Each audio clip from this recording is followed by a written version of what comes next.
noite, minha irmã. Tudo bem com você? Meu nome é Carlos Atos e esse é o seu Advento Cast, o seu podcast sobre a Palavra de Deus. Como de costume, já deixe o seu like, compartilhe com os amigos para que mais pessoas possam conhecer mais sobre a Palavra de Deus. E se você ainda não é inscrito no nosso canal, não se esqueça de se inscrever e não se esqueça também de ativar o sininho das notificações, para que sempre que a gente tiver um vídeo novo aqui no canal, você receba em primeira mão nas suas notificações. Não é isso, Ângelo? Com certeza. Boa noite, pessoal. Como o Carlos Atos disse, Atos está aqui mais uma vez, vocês já conhecem ele. Geralmente ele está ali por trás das câmeras, mas hoje ele está aqui mais uma vez conosco na mesa para nos auxiliar também.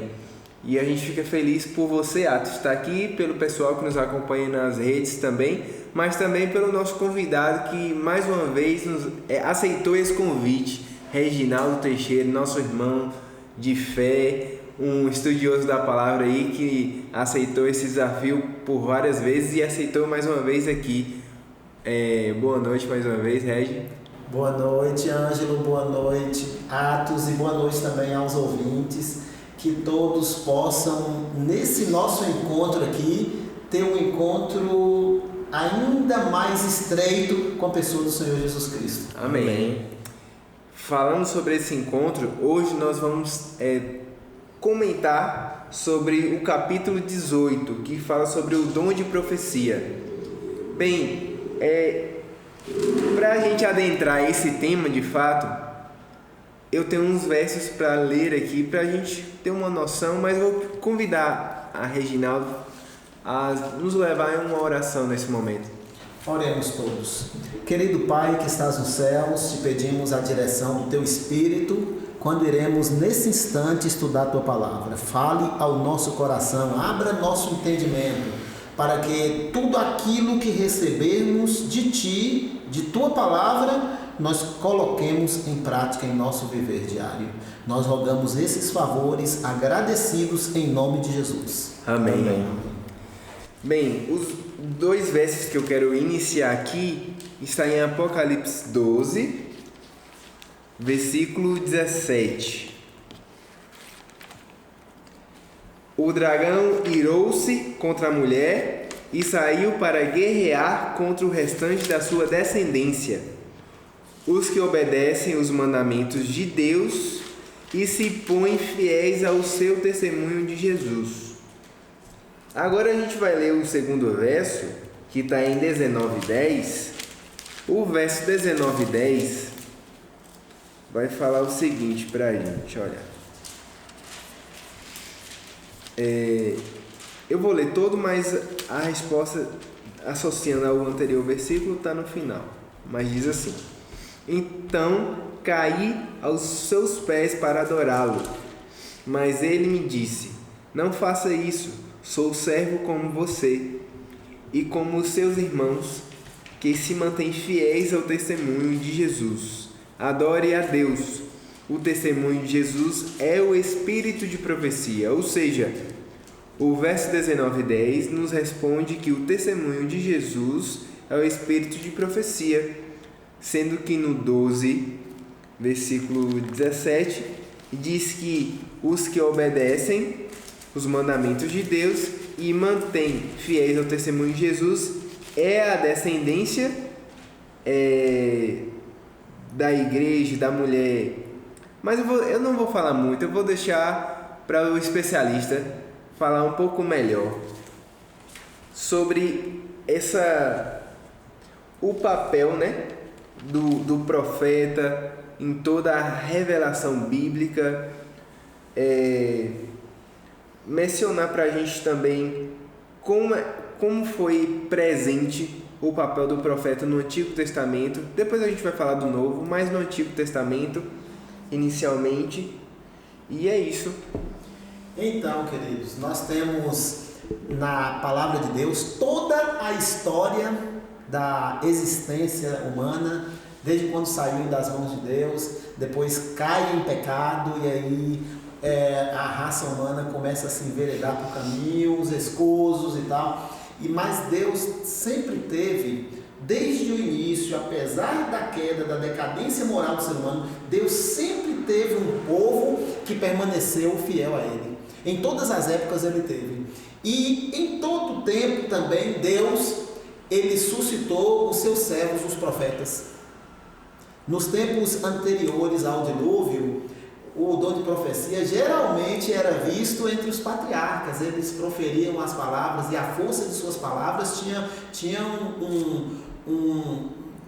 uma influência direta do Espírito Santo, da voz dele falando por meio dos lábios desses patriarcas, antes do dilúvio. Depois do dilúvio, Deus continuou usando os seus servos. Observe que Abraão, apesar de ser um membro, o chefe de um clã, de uma família, ele tinha esporadicamente encontros com Deus, revelações de Deus, visão.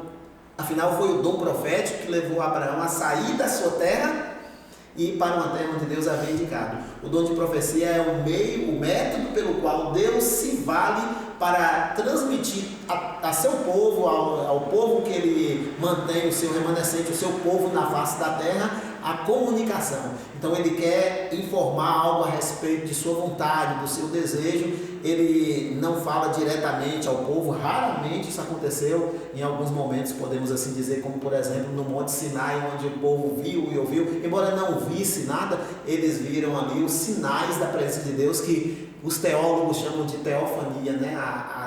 Os manifestos da presença de Deus, vozes, trovões, relâmpagos. Mas geralmente, para trazer uma comunicação especial, Deus sempre se valeu do dom profético, dos seus profetas. Perfeito. No Antigo Testamento, acho que tem muitos. Acho que a gente for falar um por um aqui, vai perder de vista aqui o horário, né? Sim. Mas a gente pode citar alguns do Antigo Testamento? Alguns profetas. Alguns profetas importantes, o que levou eles a ser, que relevância eles tiveram. Moisés era um profeta de Deus. Sim. Deus falava para ele, ele transmitia para o povo. O primeiro revelado na Bíblia foi Moisés. É claro que ele não tinha especificamente essa missão, essa função. Era muito mais amplo do que o ministério profético, né? Ele guiou o povo, ele conduziu a igreja, ele trouxe orientações, ele também era um legislador, estabeleceu leis, mas tudo sempre sob a orientação de Deus. Moisés foi um dos mais proeminentes, né? Um dos grandes profetas. De fato. E a Bíblia fala sobre esse dom profético na vida dele, vez após outra. Depois de Moisés, Deus continuou chamando pessoas. Durante a época do juízo, nós temos indicativo de Débora, né? Débora era profetisa, ela profetizava, mulher de Lapidote, né? E através das suas instruções, ela também acumulava função. Além de profetisa, ela também era juíza e cuidava da comunidade de Israel no período intermediário entre a época de Moisés e Josué, até o estabelecimento de um rei no meio do povo de Israel. Nesse período também teve o próprio Samuel. Exato. Aí para entrar no período dos reis também se valeu de um profeta. Deus se vale de um profeta, chama Samuel. E depois dele vários outros, né, entraram em cena. Deus nunca ficou sem transmitir os seus recados para o povo, né? Quando menos Deus usou os profetas, foi o período que mais o povo se corrompeu. Então está aí a necessidade de sempre o dom profético se manifestar no meio do povo de Deus, da igreja de Deus. No passado foi assim. E tem até um texto em Amós 3,7 que diz que não havendo profecia, o povo se corrompe, mas o que guarda a lei, esse é feliz. Então, sem o dom de profecia, a tendência é a corrupção. Sim.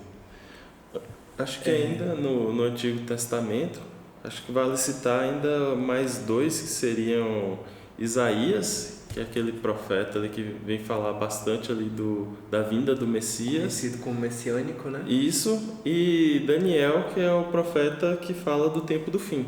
não é?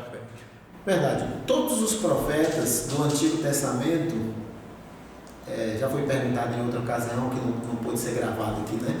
Mas eu vou responder antecipando já uma pergunta que talvez não seja feita assim diretamente, eu não sei. Mas vamos conduzir aqui o bonde, né? De maneira direta. A função dos profetas, o propósito deles, qual era? Você pode notar, desde o primeiro livro do Antigo Testamento, Gênesis, até o último do Antigo Testamento, todos os profetas chamavam a atenção para a aliança. A palavra-chave era aliança. Aliança de Deus com o seu povo. Os ouvintes podem estar pensando assim, aliança, quando a gente fala muito em aliança, em concerto, a gente se envolve muito ao Antigo Testamento, às vezes até exclusivamente ao Antigo Testamento, quando na verdade é uma expressão do Antigo Testamento que vale para todos os tempos. Aliança é nada mais, nada menos o método utilizado por Deus para salvar a raça humana. Ele se vale de um método e um único método para a redenção. Até porque o problema do pecado é único, desde quando começou até os nossos dias, desde sempre. Se nós temos um problema, um grande problema, um único, mas que saiu devastando e destruindo tudo, o pecado é como uma bomba atômica, né? Como ele explode aqui, mas os efeitos não é sentido só aqui, vai destruindo vastamente tudo ao seu redor, em raios mais próximos e mais distantes. Por isso que quando a Bíblia fala da queda do primeiro casal, Deus chega para todos, né? Todos que estavam ali presentes, a mulher, o homem, a serpente, e diz: maldita é a terra. Olha só, o que a terra em si mesmo teria a ver com o pecado do homem? Você pode até, quando ler, pensar assim, imaginar assim: rapaz, então quer dizer que uma coisa vai detonando a outra, vai puxando a outra, vai provocando a outra.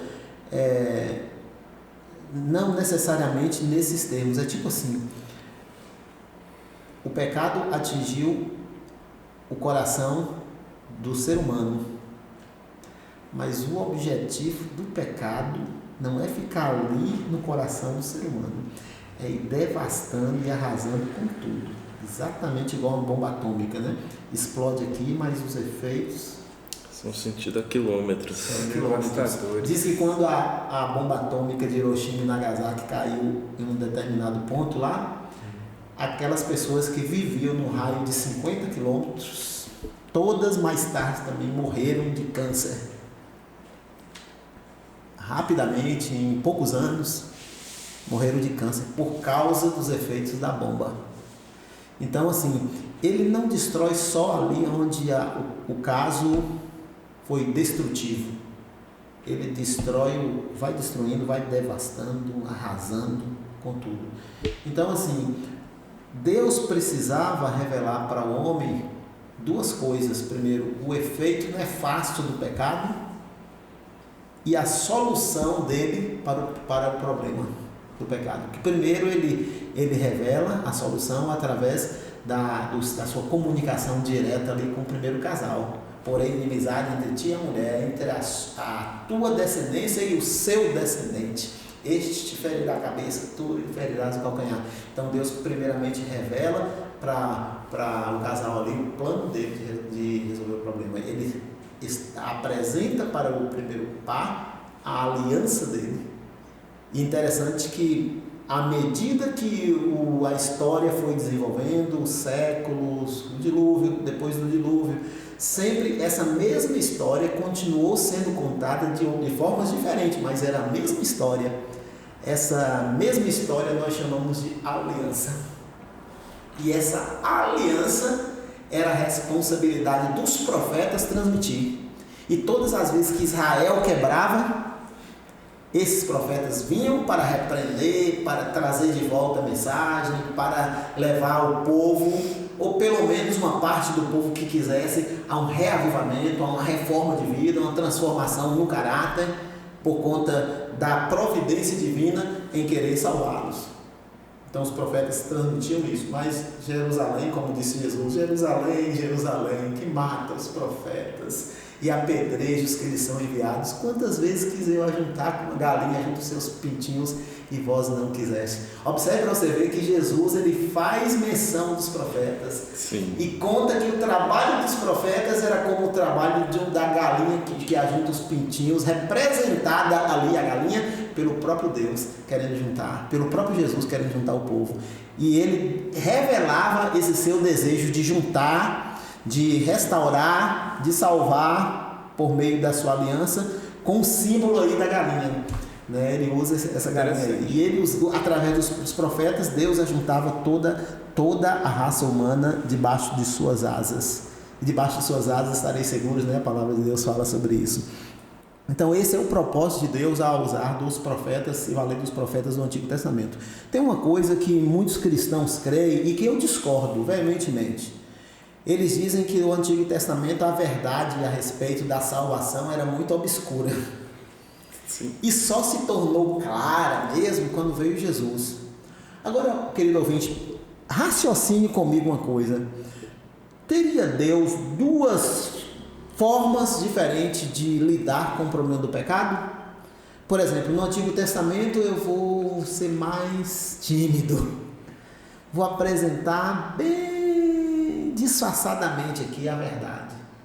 Depois eu revelo plenamente, mas por enquanto eu vou revelar disfarçadamente. E aí muitos chegam até a pensar assim, essa forma disfarçada de Deus não deu certo. Deus não agiu de maneira correta. Olha que conclusão se chega sobre isso. E aí depois ele vai e através de Jesus ele conserta tudo. Sim. Jesus já estava trabalhando por meio do dom profético. O dom profético no Antigo Testamento já era um testemunho dele. E o próprio Jesus, no Novo Testamento, ele esclarece, ele diz, se vocês tivessem crido em Moisés, também teria crido em mim, porque ele escreveu a meu respeito. Como que as pessoas podem chegar à conclusão de que o Antigo Testamento apresente um dom profético em que o Evangelho ele se revela de forma obscura? Não faz sentido.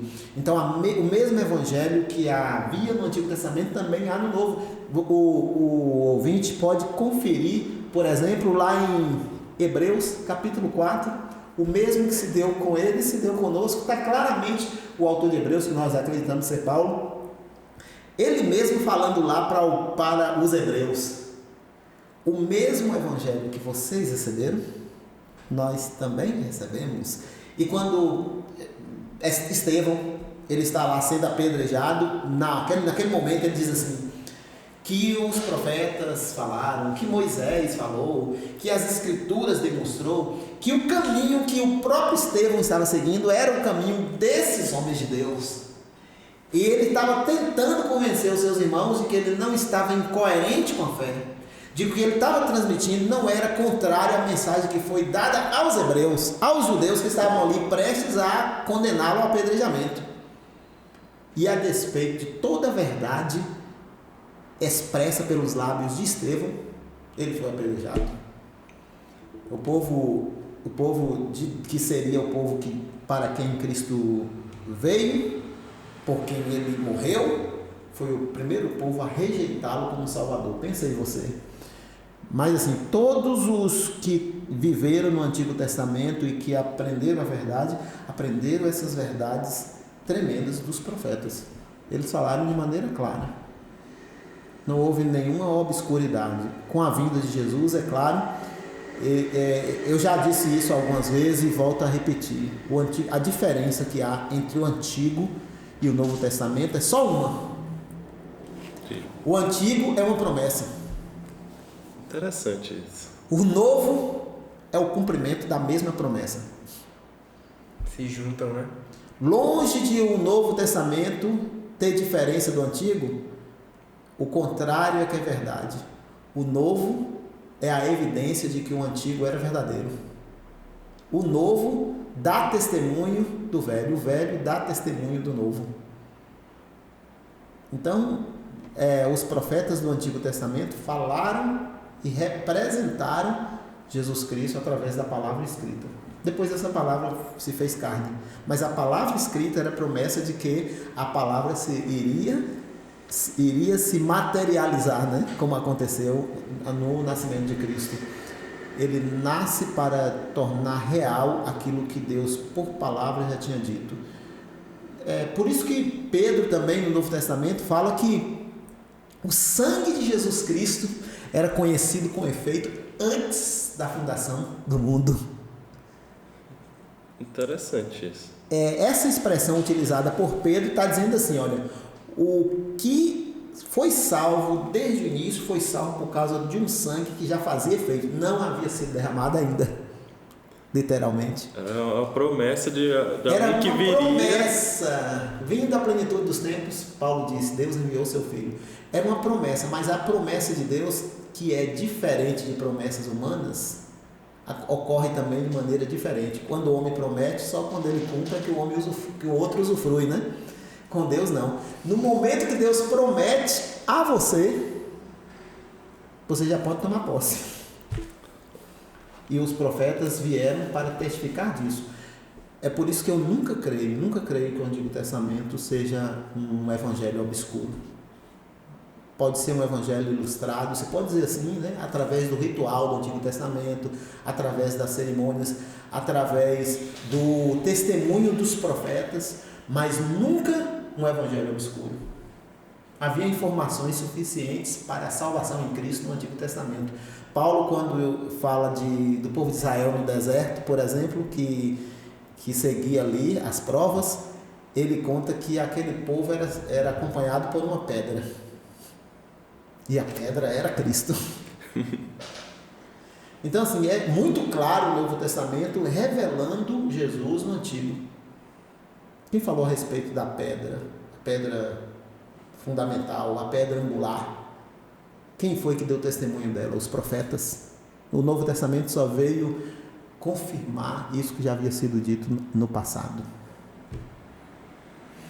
Interessante. Ele falou algumas coisas até que eu ia perguntar, então eu vou seguir para uma próxima questão aqui. No início eu li 2 versos, sobre esses versos aí. A gente observa que Apocalipse revela bastante sobre os últimos tempos, prioritariamente, né? Não só Apocalipse, mas tem outras partes, mas Apocalipse tem essa habilidade também, vamos dizer assim. Mas a gente está falando sobre dom de profecia. Na volta de Cristo, esse retorno dele, qual é o papel do dom de profecia? Vendo aqui o que a gente leu aqui logo no início.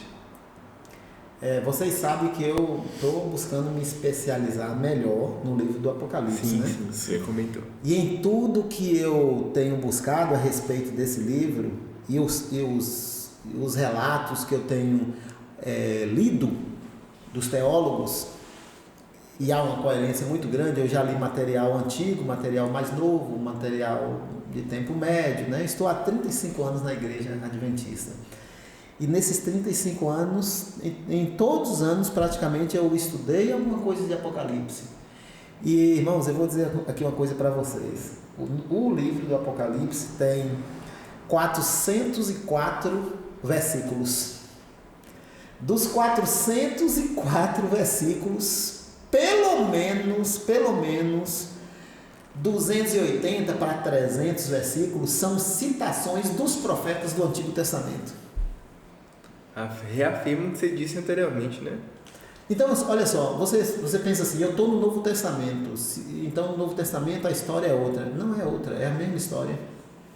João foi o último dos apóstolos.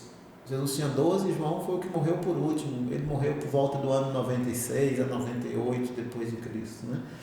E tudo que ele escreveu em Apocalipse, o último livro do Novo Testamento, tudo que ele escreveu, quase tudo, ou melhor dizendo assim, quase tudo era sobre os profetas do Antigo Testamento.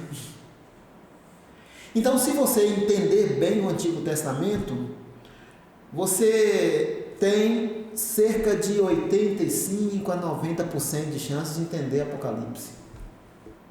Entendi. Quase tudo de Apocalipse você já consegue dominar. Tudo pelos profetas do Antigo Testamento. E olha que Apocalipse, voltando a reafirmar aqui, Apocalipse é um livro até pós o período inicial do Novo Testamento, né? Já quase no ano 100, aí temos o livro do Apocalipse. Já há algum tempo que os últimos apóstolos, dos 11, João foi o remanescente, né? Os 11 apóstolos haviam sido mortos, martirizados. E João foi o que ficou, o único que não morreu, o único que morreu de morte natural. Sim. Então, ele reafirma todas as mensagens dos profetas do Antigo Testamento. O pacto, o concerto, a aliança, está lá em Apocalipse claramente. Quem conhece o concerto do Antigo Testamento, os escritos dos profetas do Antigo Testamento, tem facilidade de entender Apocalipse. E aí quando ele fala, só conserve o seu e dos seus irmãos, os profetas, João está no mesmo, se incluindo no mesmo alinhamento dos profetas do Antigo Testamento também. Entendeu? Então a Bíblia toda ela é um livro de plena harmonia, nada de contradição, nada de mudanças, de sombras, de variação, porque Jesus Cristo é o mesmo ontem, hoje e sempre. Entender Apocalipse é tão simples quanto entender o Velho Testamento. Estude o Velho Testamento que você tem toda um arsenal de material para compreender a Bíblia toda. Então é aí onde entra a força da mensagem profética, o dom profético. Nos últimos dias a Igreja de Deus, conforme Apocalipse 12, 17, teria também o dom profético, a habilidade da compreensão das profecias bíblicas, e surgiria nesse contexto. O último movimento do povo de Deus na face da terra teria que vir acompanhado nesse contexto. Até porque o profeta Joel 2, 28 em diante, ele fala bem claramente: nos últimos dias os vossos velhos sonharão, os vossos jovens terão visões, as crianças profetizarão antes que venha o grande e terrível dia do Senhor. Então, no final dos tempos, o dom profético seria uma realidade também no meio do povo de Deus, e Apocalipse só reafirma: a igreja verdadeira de Deus é aquela que guarda os mandamentos de Deus, ou seja, cumpre toda a vontade de Deus, como é expressa também nos mandamentos, e tem o dom profético. O que é ter o dom profético? Essa expressão é bem parecida com a que aparece no capítulo 12, no início, quando diz que a mulher vestida de sol estava com uma lua debaixo dos pés. Essa lua aí representa o Antigo Testamento. Então a mulher do Novo Testamento, com a coroa de 12 estrelas que representa os 12 apóstolos, ela estava bem fundamentada na lua, com os pés sobre a lua, firmadas na lua, que é símbolo do Antigo Testamento. Como a lua reflete o brilho do sol, a mulher estava vestida de sol, que é Cristo. As escrituras do Antigo Testamento refletem Cristo também. Ela é uma luz que brilha na noite escura. A luz que brilha à noite, a lua. A mulher com os pés sobre a lua é a mulher firmada nas escrituras sagradas. Por isso, uma primeira indicação de que nós temos de que o profeta ele é verdadeiro é aquilo que Isaías 8:20 fala: a lei e o testemunho, se eles não falarem desta maneira, jamais verão a alva. Tem que estar firmado no Antigo Testamento, senão o profeta não é divino. Claro, quando eu falo Antigo Testamento, só para o ouvinte entender melhor, não estou excluindo o Novo, obviamente, né? Porque o Novo, os profetas, aquilo que eu mencionei sobre o testemunho de Estevão, todos eles que falaram com base no Antigo Testamento, eram as escrituras que tínhamos. Sim. Então, nós absorvemos também a mensagem do Novo Testamento testemunhada pelos apóstolos, claro, né? Nós temos mais um arsenal maior para estudo. Eu falo arsenal porque a Bíblia é chamada de espada do Espírito, né? O instrumento para a guerra. Dá para entender. Então, a Bíblia é mais do que uma arma, é um arsenal de guerra. Com ela nós temos tudo para a vitória. Então, esse arsenal inclui, assim, de maneira total, o Antigo Testamento. Você falou aí de um ponto que era... Primeiro você falou um verso que diz que antes que venha o dia do Senhor, os jovens profetizariam, que os velhos teriam visões. E você também falou que uma das características de um profeta seria que ele reconhecesse ali a lei e os profetas. Mas a gente sabe que Jesus advertiu a gente de que no fim dos tempos teriam falsos profetas. Como é que a gente reconhece e diferencia um profeta falso de um profeta verdadeiro? É só essa característica ou tem mais? Então, eu vou aproveitar a sua fala para começar a levar os ouvintes a entenderem melhor, né? O que você disse aí. A lei e ao testemunho. A lei e o testemunho. Se eles não falarem dessa maneira, jamais verão a alma. Às vezes o texto bíblico diz assim, a lei e os profetas. Sim. A lei e o testemunho dos profetas. Eu sou conservo seu que tem o testemunho de Jesus. O testemunho de Jesus é o testemunho dos profetas. Então, a base para se avaliar um profeta, se é verdadeiro ou não, a base, o fundamento majoritário é a palavra de Deus. Então, se ele fala de acordo plenamente com a palavra de Deus, é um profeta de Deus. Existem outros pontos também a nós avaliarmos aqui, claro, né? Eu vou até pôr uma questão didática, né, também, eu vou acrescentar os outros pontos, são os 3 outros pontos, além da palavra de Deus, que já é o suficiente. Se dentro da palavra de Deus ele está correto, então isso aí já é suficiente para nós. Mas por uma questão didática, vamos falar dos 3 outros pontos, né? Quais são os outros 3? O segundo ponto, o primeiro ponto é a palavra de Deus. O segundo ponto, os seus frutos. A Bíblia no Novo Testamento fala, pelos seus frutos os conhecereis. Ele prega tudo certinho dentro da Bíblia, mas ele não vive. Não siga ele. Uhum. Mas pode seguir o que ele fala. Jesus até falou dos fariseus, né? Olha, tudo que eles falarem, sigam, só não imite nas obras, o que eles dizem e não fazem. Os fariseus até que eram certinhos, porque falava tudo que Moisés... Na cadeira de Moisés sentavam os escribas e fariseus, né? Ao mesmo tempo, há uma contradição, e é verdade isso. Quando a pessoa ela é bem fundamentada na palavra de Deus, a tendência é ela crescer. Mas quando ela fala tudo o que a Bíblia diz, mas ela não vive, a tendência é decrescer. Sim. O próprio profeta, é claro que a gente vai analisar esse ponto também, mas o próprio profeta, depois de um tempo, ele acaba se destruindo. O mal por si mesmo se destrói, né?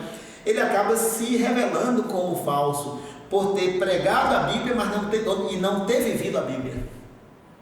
Ele mesmo vai se destruir, vai se desfazer, como foi o caso de Balaão. Balaão era profeta de Deus e ficou profetizando, e foi lá, se juntou com Balaque, era interesseiro por bens materiais, e depois ali, quando ele viu diante da derrota, até conseguiu êxito quando influenciou o povo de Israel a prostituição, idolatria, mas aí depois esse profeta se perdeu. Ele mesmo profetizou sua perdição quando ele disse, vê-lo-ei, mas não agora, contemplá-lo-ei, mas não de perto.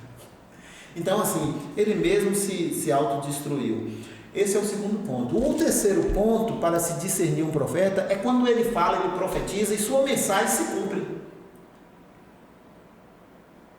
Ele fala e o que ele falou vai se cumprir.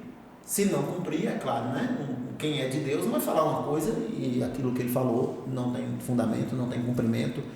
Então, analise o que ele escreveu, o que ele predisse e depois veja o cumprimento. Às vezes, o que ele prediz, a gente também tem que analisar esse ponto aí, para a nossa compreensão, viu? Vejam bem. Às vezes, um profeta, ele prediz algum acontecimento de forma condicional. Deus prometeu que Israel, se obedecesse, ia morrer com 100 anos. E quem pecasse, só depois de tanto tempo seria amaldiçoado. Tem gente que interpreta aquele texto de Isaías como sendo a nova terra, o novo céu. Não era. Deus tinha dupla informação, né, dentro desse texto. Uma que se aplicava ao povo judeu, se obedecesse a Deus, os judeus seriam um marco da história do mundo todo. O plano de Deus para Israel iria se cumprir se o povo de Israel permanecesse obediente. Então o profeta Isaías fala de coisas positivas para Israel. Olha, vocês vão construir casas, vocês mesmo morarão, vocês não terão filhos para calamidade. Olha, vocês vão morrer, se morrer com 100 anos, é morrer jovem. Então tem uma gama de promessas que eram condicionais, se o povo de fato permanecesse na aliança. Como o povo não permaneceu, isso não se cumpriu. A promessa foi adiada para o Israel espiritual a partir da volta de Cristo. Quando ele voltar, aí as promessas de Isaías se cumprirão em nós. Aí só aquele termo de se alguém pecar é que não se aplica, né? Porque havia dupla informação na profecia. Uma cumpriria condicionalmente para Israel, o Israel literal, o Israel segundo a carne. Sim. E em outra visão se cumpriria, a mesma palavra, se cumprirá no final para todos aqueles que aceitaram Jesus como Salvador pessoal, que é o Israel espiritual. Sim. É a nação santa, o povo de propriedade exclusiva de Deus. Então, nesse povo se cumprem as promessas de Isaías. Agora, tirando aquela parte de se pecar com 100 anos e tal, porque não vai haver mais pecado no novo céu, nem na nova terra, não haverá mais choro, nem pranto, nem dor, assim é a promessa. A gente tem que ter, nós que estudamos a Bíblia, temos que ter cuidado com essas profecias condicionais, porque às vezes a gente pode ser levado a achar que a profecia não se cumpriu, quando na verdade era ali um condicional. E um dos pontos também para distinguir um profeta verdadeiro ou não é realmente a profecia dele se cumprir, como está escrito aqui na Bíblia, né? Exato. E o último ponto que eu não falei ainda é o que está em 1 João 4, que diz que o profeta, lá não aparece esse termo profeta, aparece assim, o Espírito que profetizar, o Espírito que apontar que Jesus veio em carne, esse é de fato o Espírito enviado do Senhor. Em outras palavras, o apóstolo João está dizendo o seguinte, que ele tem que testificar da divindade de Cristo. Sim. Ele tem que confirmar a origem divina dele. Ele tem que afirmar categoricamente que Jesus é Deus pleno. Como Paulo, no dom profético, também afirmou, nele habita corporalmente toda a plenitude da divindade. Paulo disse isso sem rodeios. Eu não quero saber de mais nada, a não ser Cristo Jesus e esse crucificado. Para mim é tudo que interessa. Olha, um segue em Paulo, outro segue em Pedro, outro segue Apolo, nada disso. Todos nós somos de Deus. E não quero mais saber de nada a não ser de Jesus Cristo e acabou.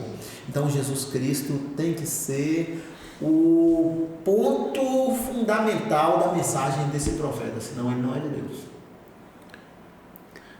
Ele precisa exaltar Cristo. Então, esse é o ponto, é o quarto ponto que nós queríamos compartilhar aqui com vocês e com os ouvintes, né? E a gente tem que lembrar que para ser um profeta verdadeiro segundo a Bíblia, ele tem que atender a todos os requisitos, e não somente um.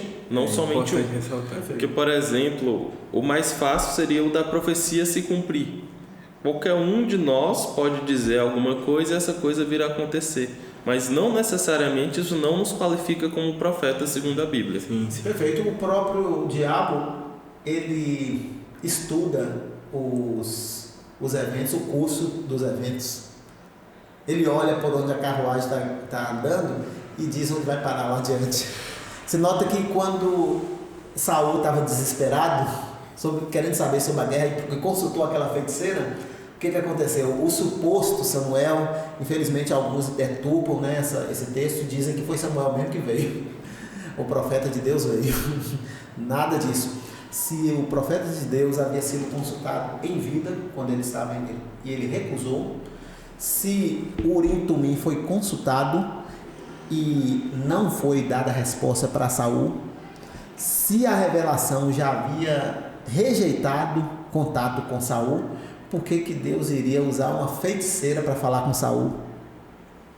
Óbvio que não. Então, o que apareceu ali foi um suposto ancião que ele deduziu ser Samuel, mas Samuel não apareceu. E outra coisa, Samuel sendo ele de Deus, e como a crença diz que os mortos de Deus estão no céu, Samuel não deveria subir, deveria descer, né? Estava no céu. Mas o texto diz que ele subiu, o ancião lá, invocado por uma feiticeira. Olha, a feiticeira invocou lá e fez a mediação. Aí o profeta de Deus apareceu. Olha que coisa ridícula. Deus não se manifesta por meios de mortos. Já havia abominado através do dom profético quem consulte mortos. Verdade. Então, o que aconteceu ali foi uma fantasia satânica. Agora, só há uma coisa certa que nós sabemos, né? Deus permitiu. E nada acontece sem a permissão dele. Deus permite, Deus deixa o diabo deitar e rolar até aonde ele admite. Na verdade, se Deus fosse deixar Satanás fazer tudo que ele quer, ele já tinha varrido com o mundo todo. Mas ele não faz. O dom profético assegura de que Deus está no controle absoluto de tudo, de todas as coisas. Então, certo. Eu acho que as últimas duas questões elas são semelhantes, Atos. E como o nosso tempo está bem avançado, a gente pode tentar uni-las. A questão é o seguinte: você vem falando aqui, nessa última questão que Atos fez, sobre as características do profeta verdadeiro e, consequentemente, como identificar um falso, né? Como sendo uma crença da Igreja Adventista do Sétimo Dia, o dom de profecia, a gente acredita e faz parte da doutrina da Igreja, né? Essa crença.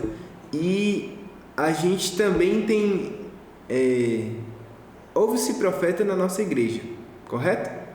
Ouve-se uma profetisa. A Igreja Adventista do Sétimo Dia, ela afirma que Ellen White, eu vou passar a palavra para você, que Ellen White foi uma profetisa, ou seja, afirma que ela se qualificou nessas suas características, que você expôs aqui, que a Bíblia nos dá, certo? Sobre um profeta verdadeiro, né? E eu queria que você dissesse sobre ela. De fato, é isso mesmo? Ellen White, ela se qualifica como uma profetisa que ela se manifestou em um tempo preciso, né? Foi uma das fundadoras da igreja no período do século XIX e diz pra gente aí, ela se junta ao dom de profecia? Então, a palavra de Deus, ela precisa ser toda aceita, né? Não em parte. E a palavra de Deus diz, por intermédio do profeta Joel, que eu já falei, e até Atos aqui já lembrou da minha fala no início, o profeta Joel deixa claro que nos últimos dias Deus teria um recurso, esse recurso do dom profético. Certo. Diz que se você ler, por exemplo, o texto lá, vamos analisar, vamos acompanhar comigo o livro de Joel, o profeta Joel, é um dos profetas menores que está perto aí. Depois de Oséias, Joel.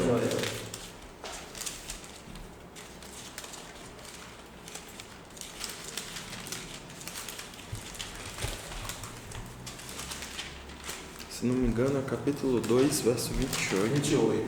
E acontecerá, Oséias 2, 28. E acontecerá depois que derramarei o meu espírito sobre toda a carne, vossos filhos e vossas filhas profetizarão, vossos velhos sonharão e vossos jovens terão visões.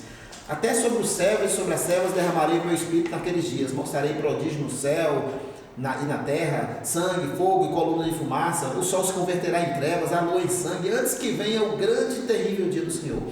E acontecerá que todo aquele que invocar o nome do Senhor será salvo, porque do monte Sião e em Jerusalém estarão os que forem salvos, como o Senhor prometeu, e entre os sobreviventes, aqueles que o Senhor chamar. Então o profeta Isaías diz que Deus teria profetas no final. Não fala um profeta, né? Fala profetas. Sim.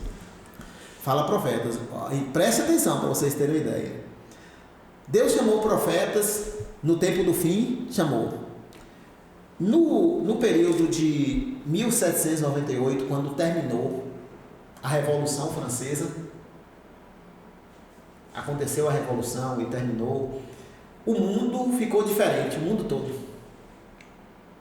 Não era mais aquele mesmo mundo que viveu 1260 anos de escuridão promovida pelo catolicismo romano, o Império Católico Romano, que impedia todos os avanços. Não era só de igrejas, era também de ciência. Não eram perseguidas só pessoas que usavam a Bíblia, eram perseguidas pessoas que usavam a ciência também.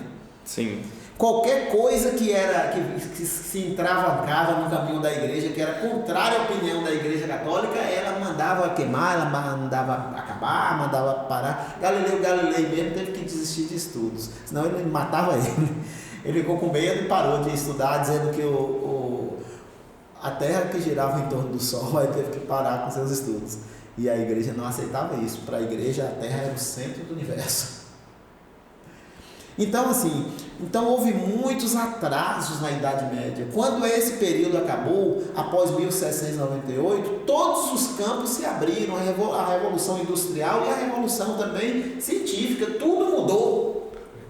O cenário do mundo todo alterou, então foram muita coisa que veio, muitas informações, muitas ideias. E outra coisa, a própria Bíblia começou a ser mais divulgada, começou a ser mais impressa, né? A imprensa divulgava a palavra de Deus, a Bíblia se tornou um livro campeão de vendas, campeão de traduções, e o mundo todo começou a ter acesso às escrituras sagradas. Então o clima do mundo era diferente, era propício para a iniciação do dom profético.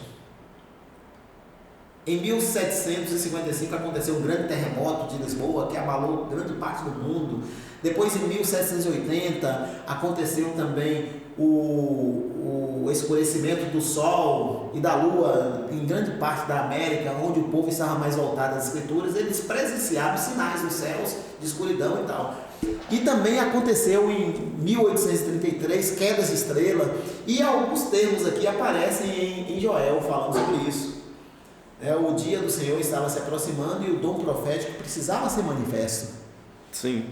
E aí Deus era um momento propício a toda a convulsão do mundo, toda a luz que estava brilhando, algumas boas, outras nem tanto, porque eram luz ofuscante que provocava mais era cegueira. Muitas religiões surgiram no início da Idade Média, e isso tornou um clima propício para o levante do mal também. Vale lembrar que, inclusive, até o Espiritismo começou a ter sua ascendência na roupagem cristã depois da Idade Média, depois do período. Então, outro fator também que até hoje deve espantar os nossos ouvintes que são cristãos é o fato de nas escolas, todas as escolas, o setor acadêmico, afirmarem categoricamente que o homem veio de um processo evolutivo e não da criação. Isso se tornou uma coisa nova depois da Idade Média, isso aí. É recente, assim. Sim, então essas informações assim que eles botaram goela abaixo, né? Informações errôneas, se fez necessário diante de tantas filosofias, tantas humanismo, cientifismo, liberalismo, iluminismo, tantas ideias acabaram ofuscando as verdades da palavra de Deus, tanto quanto o poder católico da Idade Média. Mas Deus não deixaria o mundo envolvido nessas circunstâncias tenebrosas. Apesar de a Bíblia ter sido divulgada amplamente, Satanás estava trabalhando para que o seu entendimento permanecesse obscuro. É nessas circunstâncias difíceis que Deus suscita um profeta. Deus chama alguém para o dom profético. Ele não chamou muitas pessoas, não precisava. Ele chamou uma pessoa para que essa única pessoa nos traga um conjunto amplo de mensagens. Ellen White escreveu quase 100 mil páginas. Bastante. Muito. Mas ela, em um encontro, em uma reunião com a liderança, quando estava prestes a morrer, a última conferência que ela participou, ela, diante de todo mundo que estava ali, ela disse: olha, eu recomendo-vos esse livro. A Bíblia.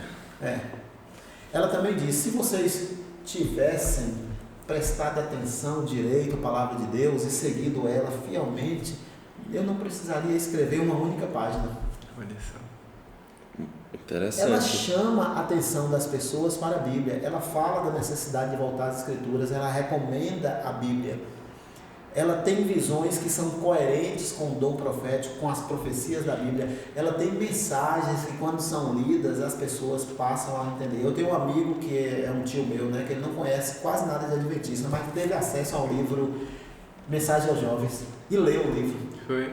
Ele chegou para mim e falou assim: essa mulher aí, rapaz, que mensagens poderosas, ele falou. Eu tenho que admitir, ele não era adventista, mas ele disse: eu tenho que admitir, são mensagens poderosas mensagens. Leia os livros de Ellen White, você vê quanto poder nas suas mensagens, no seu conteúdo. Infelizmente, eu tenho outras experiências que poderia contar aqui, mas o tempo conspira contra nós, então não dá para prosseguir. Mas quem lê os livros de Espírito e Profecia, os livros que nós chamamos de livros de Espírito da Profecia, ou o dom profético, manifestados na vida de Ellen White, quem lê são mais apaixonados pela Bíblia do que nunca. Esse é o convite que você faz pro pessoal, né? É fácil você julgar quando você não acredita. É fácil você julgar quando você não acredita ou tem alguma visão preconceituosa. Mas depois de ler o conteúdo de Ellen White, eu digo para vocês: é impossível você não sentir vontade de voltar às Escrituras Sagradas. Os seus escritos recomendam as Escrituras. Os seus escritos falam para nós também da necessidade de Cristo. Mas você pode dizer assim: mas tem outros livros bons de outros teólogos. Sim, são bons também, que outros teólogos ajudam bastante. Nós não devemos desprezar nada. Mas o dom profético mesmo está manifestado na vida e na obra de Ellen White, por ela ter dado provas disso, pelas suas visões, pela sua revelação, pelos seus ensinos, pela coerência de suas mensagens com a palavra de Deus e pelo cumprimento de muitas das profecias encontradas em seus livros, ou que cumpriu, ou que esteja em fase de cumprimento e que ainda irá se cumprir. Fantástico. Então é isso. Para encerrar, já avançando o nosso horário, vamos fazer uma oração? Você ora para a gente, Regi? Vamos então, todos os ouvintes, se curvem nesse momento, vamos falar com o nosso Deus. Obrigado, Senhor, pelo momento que passamos aqui estudando Tua Palavra. Continue falando a nós, ao nosso coração, e que Tuas mensagens não sejam desprezadas e que o Teu Espírito nos conduza para a verdade como ela é em Ti e nas Escrituras. Nós pedimos esses favores e muito mais agradecemos em nome de Jesus. Amém. Amém. Mais uma vez, a gente fica contente por você, Reginaldo, aceitar o nosso convite, estar aqui partilhando esse teu conhecimento, que eu sei que você se dedica diariamente a esse estudo.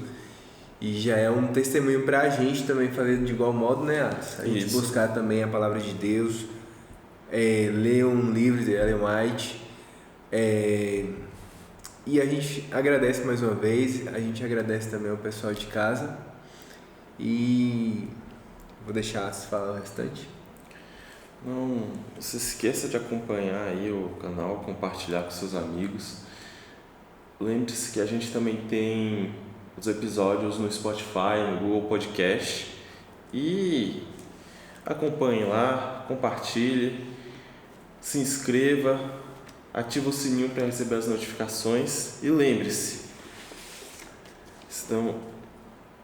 a gente está aqui, né, para aprender o porquê nisso cremos.